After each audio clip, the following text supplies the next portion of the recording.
It took me 3 years to get pregnant. 3 years of drug-induced hormonal rise through hell.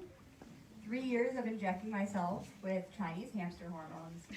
And 3 years of carefully timed, unsexy sex. By the time we finally got pregnant, my husband Will and I were moving out to Phoenix, Arizona, where I had just gotten accepted to my dream PhD program. Unfortunately, we'd moved to a bad part of town. Our neighbors below us were using and dealing heroin. We regularly had hookers congregated on our stairwell, smoking cigarettes and leaving their trash for us to clean up. And then there was the climate. Our friends had euphemistically described Phoenix weather as like opening the oven to see if your cookies are done. But there are no cookies. And you can't escape. It was hot. It was dangerous. And it was scary. Fortunately, my pregnancy was easy. I threw up once. I went to the gym 4 to 5 times a week. I ran a 5K during my 7th month. So, of course, I anticipated a lovely, natural, drug-free birth. No. I ended up getting induced on my due date. I got the epidural. And I ended up having an emergency C-section. Despite this change in plans, I was at peace with how Fiona had come into the world. 2 weeks later, almost to the day, I presented the results from my first-year research project to the psychology department. And with that, I had survived my first year in a doctoral program and the birth of my first child. Despite how hard it had been to bring Fiona into the world, she was a remarkably easy baby. She rarely cried and was sleeping through the night after just 2.5 months. Unfortunately, around this time, I had a major falling out with my advisor. This event punctuated a year's worth of stress, frustration, and confusion as I tried to adapt to studying a new field in a city I did not like, with an advisor that was frequently out of the country or completely ambiguous in his guidance. I had tried for years to get into this person's lab.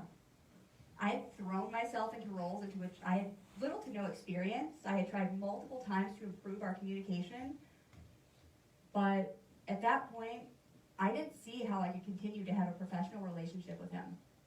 So painfully, I started the formal process of withdrawing from the program. A few weeks later, the effects of a year's worth of stress came crashing down on our family. It started as an ordinary night at home. Will was at work, and he was working the closing shift, and I was home alone with Fiona. On this night, I was Mariana-Olsen, PhD dropout. My life's plans had been tossed into the air. I was incredibly sleep deprived, and on this particular night, Fiona would not stop crying. I'm not talking about normal crying, but angry, frantic scream crying, the kind that rakes its way under your skin, makes your hair stand on end. I tried everything. Feeding her, rocking her, singing to her, changing her diaper, checking her temperature, nothing worked. I started not feeling just frustrated, but angry. I started having these horrid thoughts creeping their way into my head, ways to make her stop crying. So I took the advice they gave us at the hospital. I kissed Fiona's forehead, I placed her in her crib, and I attempted to step outside for some air. But I couldn't actually leave the apartment because there were the hookers on my stairs. So I stepped out onto the balcony and closed the sliding glass door. I remember it was hot. I remember the sprinklers had flooded the park that night, and the air smelled like raw sewage and fish. I stood out there, trying to breathe, trying to calm down, but even through the glass and from across the apartment, I could still hear Fiona screaming. She sounded terrified. And now, so was I, of what I might do to my own child. I had a vision in my head suddenly of me heaving her off the balcony. And I tried to push the thought away, but it came back, stronger, more vivid, and on an endless loop.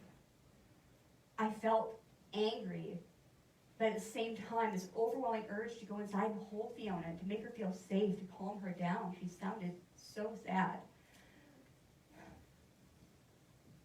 A voice in my head asked me, how can you just let her cry like that? She thinks you're never coming back. What kind of a mother are you? I didn't know what to do. The most obvious choice would have been to call my husband, but by that point, my thoughts weren't even rational anymore. I thought, if I call him, if he knows the thoughts that are going through my head, he'll drop everything, he'll rush home, he'll get fired, we'll be destitute, he'll never trust me alone with Fiona again. I can't handle a PhD program. And now, I can't even handle being a mother. Then, through the murky sea of my insanity, coalesced an idea. I need help. I should call 911. They help people. Yeah, I called the cops on myself. The thought that CPS could come to take Fiona away never even occurred to me. I was more scared of what I was going to do to my own child than what would happen if I called 911.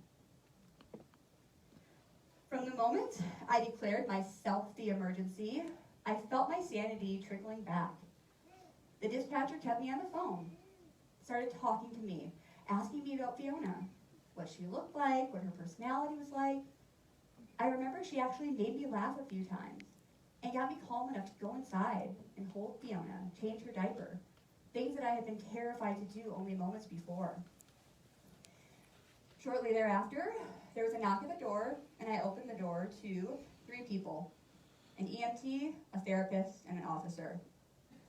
And shortly after, who else emerges through the door but my husband, an hour and a half before he's supposed to a group of strangers in our living room. A while later, my entourage had departed, and Will was putting a now calm Fiona down to sleep. Suddenly, the reality of what had just happened started to become clear to me, and I thought, oh no, what is he going to think? Is he going to trust me with Fiona again? Does he think I'm crazy? Is he mad that he had to leave work? He came into the living room, put his arms around me, and said, I'm so proud of you. And I started bawling. I called the cops on myself, I said, because our child was crying. That is not a normal thing to do. That is not what a normal mother does. And he looked me straight in the eye and he said, you did exactly what you were supposed to do. You kept our daughter safe. That's the best thing a mother can do. That's exactly what I needed to hear and did not expect to. But to my horror, Will had told the people who were opening the next morning about what had happened. Now, not only did my husband know I was an unstable hot mess, but so did half of the people that he worked with. Then a crazy thing happened. One of them texted me and insisted that I go over to her house to have coffee with her. While I was there, she told me how she had suffered postpartum depression with both of her children, and about the hours she had spent crying in the walk-in closet. Despite this, her kids had turned out fine, she said, and so would Fiona. Another one of his co-workers invited me over to her mother's house to be with her and her mom, who loved children, just so I wouldn't have to be alone. No one was mad. No one judged me. In this bizarre turn of events, I suddenly had a tiny village that had risen to meet my crisis. I learned 3 main things that night. 1, even easy babies can drive you insane. 2, I learned the power of reaching out to another person. I'll never meet the dispatcher I spoke to that night. I don't know her name, but in a way, she saved me. She connected with me, made me feel like I wasn't alone. She got me calm enough to actually go inside and take care of my daughter. Third, I reaffirmed my belief in the goodness of people.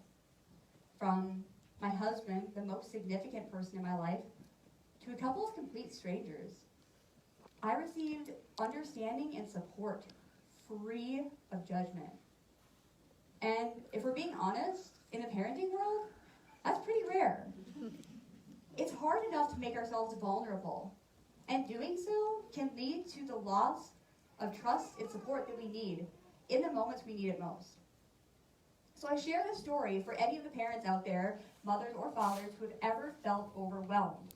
But I also share it for the support system out there, for the people these parents rely on. You guys are essential in helping us navigate this inevitable madness that comes with parenthood. My husband saw past my momentary insanity to the mother I was and wanted to be. His coworkers chose understanding and compassion over ridicule. And I'll always remember that. So to the parents, grandparents, friends, coworkers out there, I encourage you, choose understanding and compassion. And to all the parents out there, I encourage you to see yourselves as worthy of that compassion and understanding, because you are. If you find yourselves being taken hostage by horrid emotions or thoughts beyond your control, please just reach out to someone. You do not have to call the cops on yourself.